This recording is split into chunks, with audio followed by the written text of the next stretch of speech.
सोचिए, एक ऐसी जॉब है जहां सालाना सैलरी $1.5 मिलियन है। हाँ, आपने सही सुना, 1.5 मिलियन। और आपको सिर्फ एक सुनसान लाइट हाउस की रखवाली करनी है। ऐसा सुनते ही बहुत लोग सोचेंगे, क्या बात है, इतना पैसा और काम बस लाइट हाउस देखना, ये तो सपनों की नौकरी हुई। लेकिन क्या आप जानते हैं कि इतनी भारी सैलरी के बावजूद इस नौकरी के लिए कोई नहीं आता? एक अकेला लाइट हाउस, चारों तरफ गहरा समंदर और कई बार सिर्फ आप और एक रोशनी का टावर। आखिर क्या है इस नौकरी में ऐसा जो लोग इसे करने से डरते हैं? चलिए हम आपको इस खौफनाक और रोमांचक कहानी के हर पहलू में लेकर चलते हैं। ये नौकरी एक लाइट हाउस पर रहती है, दूर कहीं समंदर के बीचों बीच, जहां तक इंसान की नजर भी ना पहुंचे। एक विशाल टावर जिसके चारों ओर सिर्फ पानी और तूफान।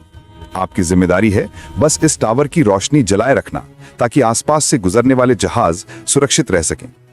पहली बार सुनकर यह शायद आसान लगे, बस रोशनी जलाना और दिन गुजारना।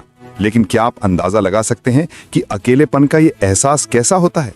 हफ्तों महीनों तक बस अकेलेपन और समुद्र की आवाजों के बीच रहना। क्या ये अकेलापन, डर और अनजाने का खौफ किसी को भी इस काम से दूर कर देता है? सोचिए, रात का अंधेरा, चारों तरफ से उठती समुद्र की डरावनी आवाजें और बस आप और वो लाइट हाउस। जब कोई इंसान दूर दूर तक नहीं दिखता, जब हर तरफ से सिर्फ अंधेरा और अकेलापन घेर लेता है, तो डर आपके अंदर धीरे धीरे घर करने लगता है। कई बार तो लाइट हाउस के अंदर भी अजीब सी आवाजें सुनाई देती हैं। वो कोई हवा का झोंका है या कुछ और, कौन जाने। इस नौकरी में रात के अंधेरे में जागना और हर हरकत पर नजर रखना होता है। कहते हैं समुद्र की लहरें और तूफान भी किसी अनजानी शक्ति का एहसास कराते हैं। इस नौकरी में सिर्फ अकेलापन ही नहीं, शारीरिक और मानसिक ताकत की भी कड़ी परीक्षा होती है। लाइट हाउस में बिजली का कोई भरोसा नहीं, खाने पीने का सामान सीमित है और अक्सर बोरियत, थकान और डिप्रेशन इंसान को घेर लेते हैं।